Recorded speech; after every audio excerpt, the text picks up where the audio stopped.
करीब 21 साल के लड़के ने अपने ही पिता के हाथ और पैरों को डिग्गी में रखा। डिग्गी में रखने के बाद घर से लगभग 21 किलोमीटर दूर जाता है।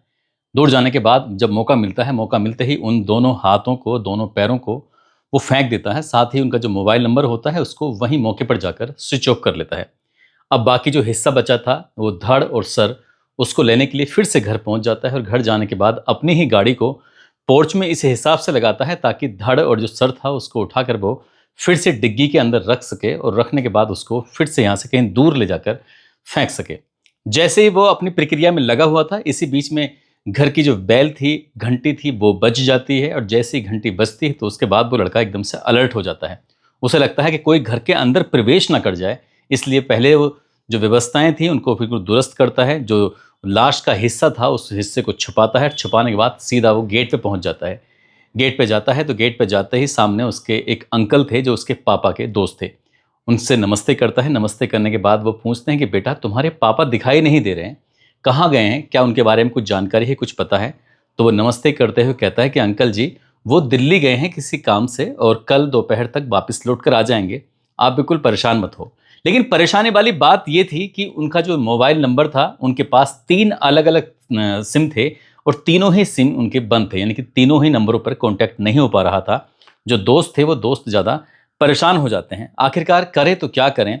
क्योंकि आपसे पहले कभी ऐसा हुआ नहीं था इन 7-8 सालों के इतिहास में।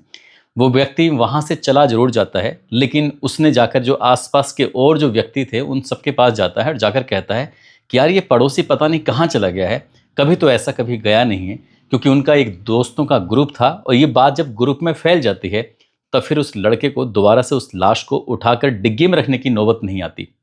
फिर इस घटनाक्रम का जब खुलासा होता है तो इस घटना ने पूरे देश को झकझोर दिया। क्या है इसके पीछे की कहानी, इस कहानी के माध्यम से समझते हैं।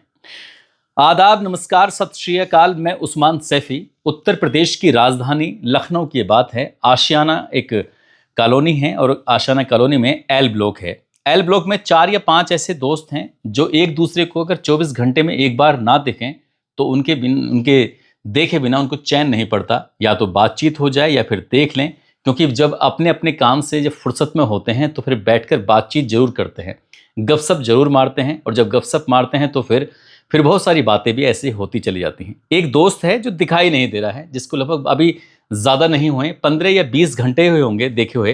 तुरंत उसके पास जाते हैं और पास जाने के बाद उससे बातचीत करने की कोशिश कर रहे थे। 19 फरवरी 2026 की रात एक शादी समारोह से मानवेंद्र सिंह नाम का एक व्यक्ति जो होता है, जो बिजनेसमैन होता है, वो आया जरूर था, लेकिन 20 तारीख को दिखाई नहीं देता। उनके जो पड़ोसी होते हैं, पड़ोसी देखते हैं, पूछते हैं कि भाई मानवेंद्र सिंह कहाँ हैं? तो उनके जो नंबर हैं, मोबाइल हैं, वो तीनों के तीनों नंबर ही स्विच ऑफ आ रहे थे। तो इसी हिसाब से थोड़ी दिक्कतें बढ़ जाती हैं। 20 फरवरी 2026 को लगभग 11-12 बजे के आसपास का वक्त हो रहा था। दरवाजे पर दस्तक दी जाती है। पूछा जाता है कि भाई ये कहाँ गए हैं, कहाँ नहीं गए हैं? तो जो उनका इकलौता बेटा होता है, वो इकलौता बेटा बाहर निकल के आता है और उस बेटे ने आकर, जिसका नाम है अक्षत प्रताप सिंह उर्फ राजा, उस राजा से पूछा जाता है कि बेटा, तुम्हारे पापा दिखाई नहीं दे रहे हैं। वो कहता है अंकल, वो किसी काम से आज ही सुबह, यानी कि 20 फरवरी 2026 की सुबह लगभग 4:30 बजे के आसपास दिल्ली गए हैं किसी काम से। कल यानी कि 21 फरवरी 2026 को दोपहर 2 बजे तक वापस लौट कर आ जाएंगे। आप बिल्कुल भी परेशान मत होइए। इस तरह की जब बात होती है तो वो व्यक्ति कहता है कि तुम्हारे पापा के तीनों नंबर बंद आ रहे हैं, उनसे बातचीत नहीं हो पा रही है। ऐसा तो पहले कभी नहीं हुआ है। तभी इस लड़के ने जब ये बात सुनी, उसको खुद आश्चर्य हो जाता है। वो खुद थोड़ा परेशान हो जाता है। अंकल जी, आप ऐसे कैसे बात कर रहे हैं? तुरंत ही वो अलग अलग तीनों नंबरों से बातचीत करने की कोशिश कर रहा था और जब तीनों नंबर से बातचीत करने की कोशिश कर रहा है तो सफलता नहीं मिल पाती। सचमुच नंबर बंद ही थे। इसके बाद उस व्यक्ति ने जाकर बाकी सारे दोस्तों से कहा कि देखो, मानवेंद्र सिंह का कुछ पता नहीं चल रहा है यार, ये कहाँ चला गया है, इसके बारे में कुछ देखो, पता करो। अब लोगों का इस घर में आने जाने का सिलसिला शुरू हो जाता है। कोई ना कोई आ रहा था, कोई ना कोई बातचीत कर रहा था। जो बातचीत कर रहा था, क्योंकि नंबर स्विच ऑफ आ रहे थे, इसलिए थोड़ी टेंशन बढ़ रही थी, चिंता हो रही थी। तभी कुछ लोगों ने जब उस लड़के से कहा तो अक्षत प्रताप सिंह सीधा नज़दीकी पुलिस स्टेशन जाता है और जाकर कहता है कि साहब, मेरा नाम अक्षत प्रताप सिंह उर्फ राजा है और मैं यहीं आशियाना एल ब्लॉक के 91 का रहने वाला हूं। मेरे पिता का नाम मानवेंद्र सिंह है और उनके पिता का नाम सुरेंद्र पाल सिंह, जो कि उत्तर प्रदेश पुलिस से रिटायर्ड दरोगा हैं। साथ ही जो मेरी दादी है, वो तो जालौन में रहते हैं, दादा और दादी, लेकिन हम लोग यहीं पर रहते हैं, L91 में। उसकी एक छोटी बहन है, माँ की लगभग 9 साल पहले मौत हो चुकी है। एक चाचा हैं जिनका नाम है SS रजावत, जो कि उत्तर प्रदेश पुलिस में उनकी तैनाती है। फिलहाल उनकी पोस्टिंग सचिवालय में लगी हुई है। वो लड़का जाकर एक छोटा सा पर्चे पर लिखकर पूरी जानकारी, पूरी बातें दे के आता है। अपनी छोटी बहन के बारे में बताता है कि छोटी बहन है जो कि कक्षा 11 की छात्रा है और LVS कॉलेज में पढ़ रही है, और वो खुद TM मिश्रा कॉलेज में BCom का स्टूडेंट है। जब पुलिस वालों ने ये जानकारी लेने के बाद उन्होंने रख लिया। अक्सर गुमशुदगी के मामले जो होते हैं, गायब होने के जो मामले होते हैं, पुलिस ऐसे मामलों को हमेशा ही, ज़्यादातर मामलों को ऐसे ही ले लेती है। लेकिन जब मोहल्ले वालों को ये बात पता चलती है कि हाँ, थाने में जाकर एक तहरीर दे दी गई है पापा की गुमशुदगी की, और इसी बीच में जो आसपास के लोग हैं वो पूरे अलर्ट मोड में आ जाते हैं। और इतने अलर्ट मोड में वो आते हैं कि मोहल्ले में, इस कॉलोनी में जो जितने भी कैमरे लगे हुए थे, उन सभी कैमरों को बारी बारी से देखा जा रहा था। और जब कैमरे को देखा जा रहा था तो कैमरे को देख के पता चल रहा था कि 19 फरवरी 2026 की रात लगभग 1 बजे के आसपास तो मानवेंद्र सिंह अपने घर की तरफ आते हुए दिखाई देते हैं, लेकिन जाते हुए दिखाई नहीं देते। लेकिन उनका जो दरवाज़ा है, उनका जो मेन गेट है, उस मेन गेट की तरफ कोई कैमरा नहीं लगा हुआ था, इसलिए पता नहीं चल पा रहा था। अब लोगों ने अपने अपने तरीके से पूछना शुरू कर दिया, बातचीत करना शुरू कर दिया, एक दूसरे से जानकारी जुटाने की कोशिश करने लगे कि मानवेंद्र कहाँ है, कहाँ नहीं है। पुरानी बातों को लेकर भी चर्चाएं शुरू करने लगे। ये 21 फरवरी 2026 की दोपहर लगभग 2 बजे तक वापसी आने की बात थी। वो 21 तारीख की वक्त भी गुजर जाता है, 21 भी गुजर जाता है और 22 भी गुजर जाता है। और जैसे जैसे वक्त आगे बढ़ रहा था, वैसे वैसे टेंशन बढ़ रही थी। हालांकि इस बीच में जो लड़का होता है, बेटे ने व्हाट्सएप पर एक ग्रुप बनाया और ग्रुप का नाम दिया मानवेंद्र मिसिंग अपडेट। अब किसी को भी कोई जरा सी भी जानकारी लगती है तो तत्काल प्रभाव से इसमें जानकारी दे दीजिए, लोगों को शांत करने के लिए कि उनकी जो जिज्ञासाएं बढ़ रही थी, तो इसलिए पल पल की एक दूसरे को लोग अपडेट दे रहे थे कि आए कि नहीं आए, कहाँ गए, कहाँ नहीं गए, इस तरह की बातें थी। और जब 23 फरवरी आ जाती है, तब आसपास के लोगों का, पड़ोसियों का, दोस्तों का जो सब्र का बांध था वो टूट जाता है। और जो सब्र का बांध टूट जाता है तो ये गुस्से में लोग सीधा पहुंच जाते हैं नज़दीकी पुलिस स्टेशन और SHO से जाकर बातचीत करते हैं। तो SHO कहते हैं कि मेरी ड्यूटी VIP में लगी हुई है, इसलिए फिलहाल मैं नहीं देख सकता। जब यहाँ से संतोषजनक जवाब नहीं मिलता है उन आसपास के लोगों को, तब आसपास के लोगों को और थोड़ा गुस्सा आता है। वो कहते हैं कि पुलिस कैसे काम करती है, सुनने को तैयार ही नहीं हो रही है। तब ये बड़े अधिकारी के पास जाते हैं और बड़े अधिकारी से जाकर कहते हैं कि साहब, एक जिम्मेदार आदमी है, वो अचानक से गायब हो गया है, वो उसका पता नहीं चल रहा है और आपकी पुलिस कुछ करने को तैयार नहीं है। तभी जो बड़े अधिकारी होते हैं, DCP साहब, उन्होंने कहा कि आप बिल्कुल परेशान मत होइए, हम उनकी जो कॉल डिटेल है वो निकलवाएंगे, उनकी लोकेशन है वो निकलवाएंगे, किससे संपर्क में थे, कहाँ गए थे, कहाँ नहीं थे, आसपास के जितने भी CCTV कैमरे हैं उन सब की हम जांच पड़ताल कराएंगे, आप बिल्कुल टेंशन मत लीजिए, चिंता मत करिए। और थोड़ी ही देर में पता चल जाता है कि जो मानवेंद्र सिंह हैं, उनकी जो अंतिम लोकेशन है वो पारा के सदरोना एक जगह लगती है, वहाँ पर लोकेशन है। और जैसे ही लड़का ये बात सुन रहा है, अक्षत प्रताप सिंह, तो उसे लगने लगा कि हाँ यार, कुछ ना कुछ तो बात गड़बड़ है। इसी बीच में अधिकारी ने ये भी कहा कि ये पारा के सदनोरा तक वहाँ कैसे पहुँचे, इस इलाके की जितनी भी CCTV कैमरे हैं घर से लेकर वहाँ तक, इस सब की भी पड़ताल की जाएगी। देखा जाएगा कि आखिरकार वो वहाँ कैसे पहुँचे, कैसे नहीं पहुँचे, इनका नंबर क्यों स्विच ऑफ हुआ। तो लड़का थोड़ा सा घबराने लगता है, परेशान होने लगता है। तुरंत ही उसने 23 फरवरी 2026 की दोपहर लगभग 2 बजे के आसपास अपने पापा के सबसे खास दोस्त को फ़ोन किया और फ़ोन करने के बाद कहा अंकल से, रोते हुए, अंकल जी, जो पापा है ना, उन्होंने अपनी जान दे दी है, उन्होंने अपनी जीवन लीला समाप्त कर ली है। और जैसे ही ये बात उसके अंकल ने, यानी कि पापा के दोस्त ने सुनी, तो उन्हें गुस्सा आता है। वो कहने लगते हैं कि क्या तुम्हारा दिमाग खराब हो गया, कैसी बात कर रहे हो, कब क्या ये सब क्यों? तो उसने कहा कि अंकल जी, 20 फरवरी को बात कर रहा है, 23 फरवरी 2026 की दोपहर 2 बजे के आसपास, और तुम बात कर रहे हो 20 फरवरी की सुबह की बात कर रहे हो। इस बात पर उन्हें गुस्सा आता है। गुस्सा आने के बाद पूछते कहाँ पर है उनकी बॉडी, वो कहता है कि घर पर है। इस तरह की बातें थी। जब उस लड़के ने ये बताना शुरू किया है तो उस व्यक्ति को बहुत ज़्यादा गुस्सा आता है, क्योंकि उनका बहुत ही ज़्यादा खास दोस्त होता है। वो खास दोस्त अचानक से यूँ गायब हो जाए, अचानक से यूँ चला जाए, तो जाहिर सी बात है उनकी टेंशन तो हो ही जाएगी।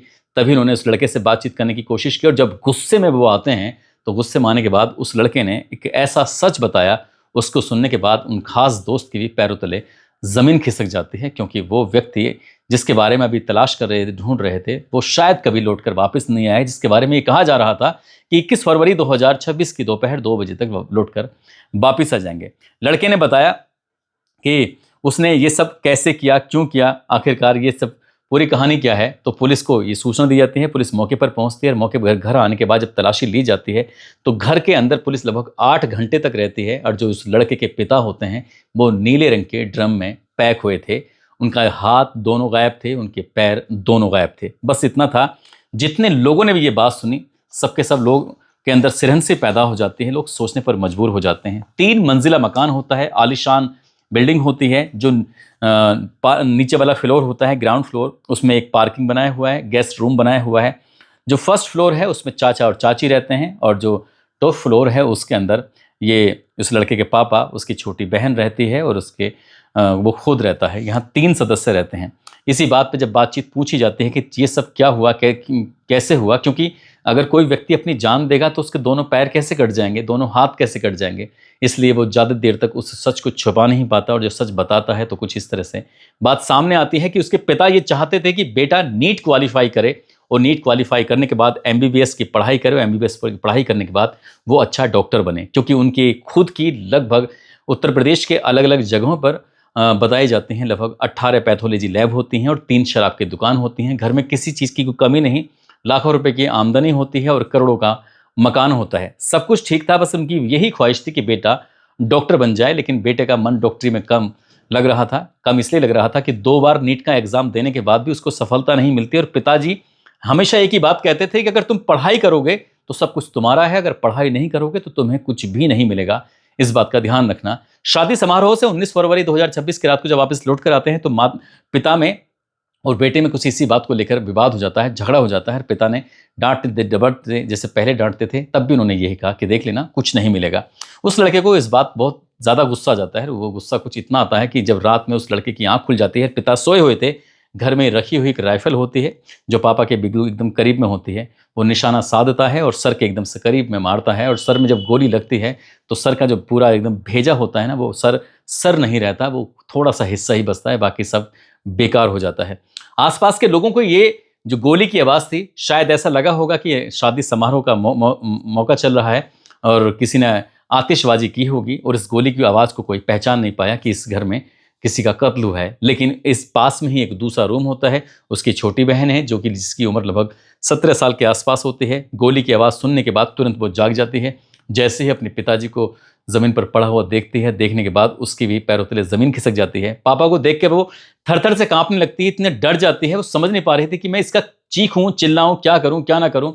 और उस लड़के ने कहा कि तुम्हारे सामने 2 रास्ते हैं। एक रास्ता वो जहाँ पापा चले गए हैं, दूसरा रास्ता है वो जब तुम अपनी ज़ुबान को बिल्कुल शांत रखोगी, चुप रहोगी, तुम्हें कुछ भी नहीं होगा। उस लड़की ने ऐसी खामोशी साधी कि किसी को इस बात का एहसास तक नहीं होने दिया।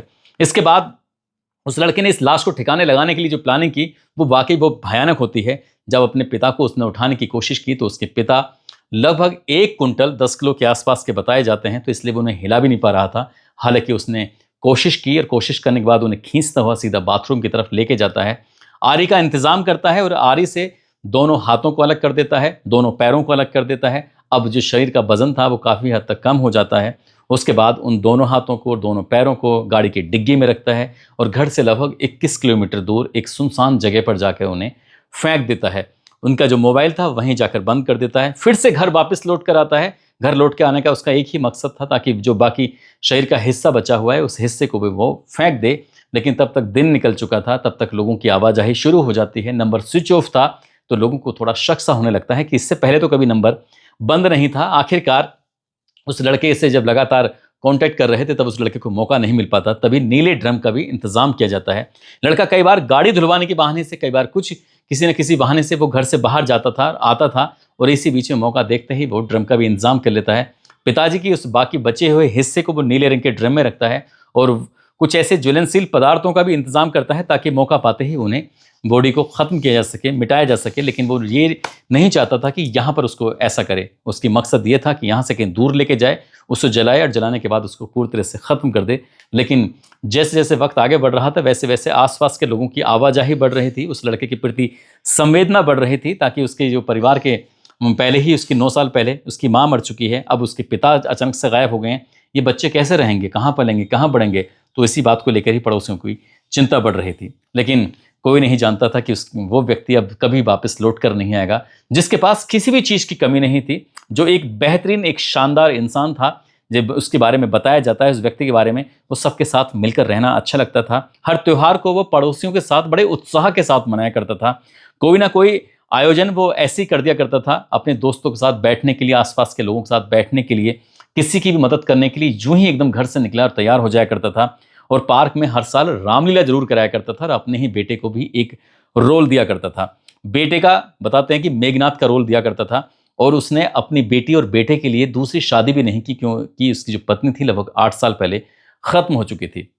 बस यही कहानी है। जब लोगों ने मीडिया को ये बात पता चलती है, मीडिया मौके पर आती है और जब मीडिया पूछताछ करना शुरू कर देती है, तो कई चीज़ें निकल के सामने आती हैं। जैसे 4 महीने पहले घर में से कुछ कीमती ज्वेलरी चोरी हो गई थी। जब कीमती ज्वेलरी चोरी हो गई है, तो पिताजी ने शक किया कि जो घर में काम करने वाली नौकरानी आती है, शायद उसने ही ये काम किया होगा। जब इस मामले की जांच पड़ताल अपने ही स्तर से की जाती है, तो बेटे ने ये चोरी की थी। बेटे के प्रति और भी ज़्यादा गुस्सा आने लगता है और बेटे को लिमिटेड एक्सेस थे। भले ही चाहे घर में करोड़ों रुपए हों या करोड़ों के वो मालिक हों, लेकिन हर चीज़ पर हाथ लगाने की शायद उसको अनुमति नहीं थी, क्योंकि वो बेटा अपने बाप की बातें नहीं मानता था। बाप चाहता था कि वो नीट क्वालिफाई करे और एमबीबीएस डॉक्टर बन जाए। 3 साल पहले की बात है, जब मीडिया वालों ने पूछा तो एक व्यक्ति ने यह आखिर बताना शुरू कर दिया कि एक दिन वो अचानक से गायब हो जाता है और जब गायब होता है तो मोबाइल और लैपटॉप अपने साथ लेके चला जाता है। 6 पेज की एक स्क्रिप्ट घर में रख के चला जाता है और उस स्क्रिप्ट के अंदर लिखा था कि पिताजी, तुम्हें काम करना नहीं आता, तुम्हें बिजनेस करना नहीं आता, एक बार मुझे बिजनेस देके देखो, मैं क्या क्या कर सकता हूँ, लेकिन आपने मुझे कुछ दिया ही नहीं, इसलिए मैं यहाँ से जा रहा हूँ, निकल रहा हूँ। और यहाँ से जाने का मकसद ये है कि मैं एक बहुत बड़ा आदमी बनकर वापस लौट कर आऊँगा। देखना, मेरे पास किसी भी चीज़ की कमी नहीं होगी। मैं रेस्टोरेंट खोलना चाहता हूँ, मैं फैक्ट्रियाँ खोलना चाहता हूँ, साथ ही लोन भी देना चाहता हूँ, ये सारे काम करना चाहता हूँ। काम उस बड़े बड़े करना चाहता था, ख्वाब उसके बड़े बड़े थे, लेकिन करना नहीं चाहता था। बिना करे ही वो सब कुछ करना चाहता था। और ऐसे ही जब घर वालों ने उसे तलाश किया, तो दोस्तों के साथ और परिवार के साथ जो लोग उसे ढूंढ रहे थे, तब वो कानपुर में जाकर मिल जाता है। उसे घर लेके आते हैं। परिवार ने इसको एक भूल समझकर माफ़ कर दिया था, लेकिन उस बेटे के लिए कोशिश कर रहे थे कि वो सुधर जाए, ठीक हो जाए। लेकिन बेटा अंदर ही अंदर वो अपने पिता के प्रति क्या पाल रहा था, किसी ने भी इस बात का अंदाज़ा नहीं लगाया। दोस्तों, इस पूरे घटनाक्रम को सुनाने का उद्देश्य किसी को परेशान करना नहीं है, किसी का दिल दुखाना नहीं है, बल्कि आपको जागरूक करना है, आपको सचेत करना है। इस घटना ने अभी भी कई सवाल खड़े कर दिए हैं। सवाल कुछ अगर देखें तो उसके शायद फ़ोन से भी कहीं राज खुलने की संभावना बताई जा रही है। बताया ये भी जा रहा है कि हो सकता है कि पैसे के लेन देन को लेकर ये अपने पिता से नाराज़ हो, तो अगर पैसे के लेन देन के बारे में कुछ पता चलेगा तो शायद वहाँ से कुछ राज निकल सकता है। किसी लड़की से भी अफेयर की बात सामने आती है, लेकिन अभी कोई इस बात पर तस्दीक नहीं कर रहा है, पुख्ता मोहर नहीं लगा रहा है। साथ ही माँ की जो मौत है वो यूं ही नहीं हुई थी, माँ ने शायद अपनी जान दी थी, लेकिन इसके पीछे की क्या वजह थी वो भी बात निकल कर सामने नहीं आई है। बेटी का जो व्यवहार था वो एकदम से सामान्य था। बेटी ने एग्ज़ाम भी दिए, वो अपने पड़ोस में जो सहेली थी उसके घर भी बैठ कर आती है, और ऐसा उसके चेहरे को देखकर बिल्कुल फील नहीं हो रहा था जैसे कि उसके पिता की इतनी भयानक रूप से हत्या की गई है। वो एकदम से शांत जैसे रह रही थी सहेली के साथ। पड़ोस में जो कोई मिल रहा था तो उसके बड़े प्यार से अदब से नमस्ते भी कर रही, सब कुछ ऐसे नॉर्मल सा व्यवहार कर रही थी। तो कहीं ना कहीं मीडिया का इसमें इस तरह का भी सवाल थे कि कहीं ना कहीं लड़की की भी भूमिका संदिग्ध हो सकती है। घर से रूम में स्प्रे मिले क्योंकि दुर्गंध ना आए तो उसको भी ठीक लगातार कर रहा था। इसका मतलब इसने पहले से ही सब चीज़ों का इंतजाम कर रखा था। आरी का भी इंतजाम कर रखा है उसने, और परिवार को, इनकी चाचा और चाची को इस बात का पता तक नहीं चल पाया। अभी कई सवाल हैं जो इन सवालों के पुलिस जवाब तलाशने की कोशिश कर रही है, लेकिन एक व्यक्ति जो एक भला मानुष था, मानवेंद्र सिंह, एक अच्छा व्यक्ति जो इस दुनिया में नहीं रहा, अब हमेशा हमेशा के लिए चला गया, वो भी भयानक रूप में। दोस्तों, जाते जाते बिहार के रहने वाले हैं छोटू कुमार पासवान, आज इनका जन्मदिन है। इनको जन्मदिन की ढेरों सारी शुभकामनाएं, बहुत बहुत मुबारकबाद। और कुछ लोगों ने नाम लेने की अपील की है, जिसमें विनय कुमार, आराधना, शरद यादव, नाजिरा बेगम, ऐदल सिंह बघेल, प्रियंका यादव, सुबोध कुमार, रोशन कुमार, मोहम्मद चांद आलम, नज़ीर खान, मोहित कुमार, सुरेश कुमार यादव, हाशिम शाह, वीरू राय, बाबू, विजय प्रताप सिंह, ताहिर हुसैन, मोहम्मद आरिफ। आप सब लोग अपना ख्याल रखें, सुरक्षित रहें। जय हिंद, जय भारत।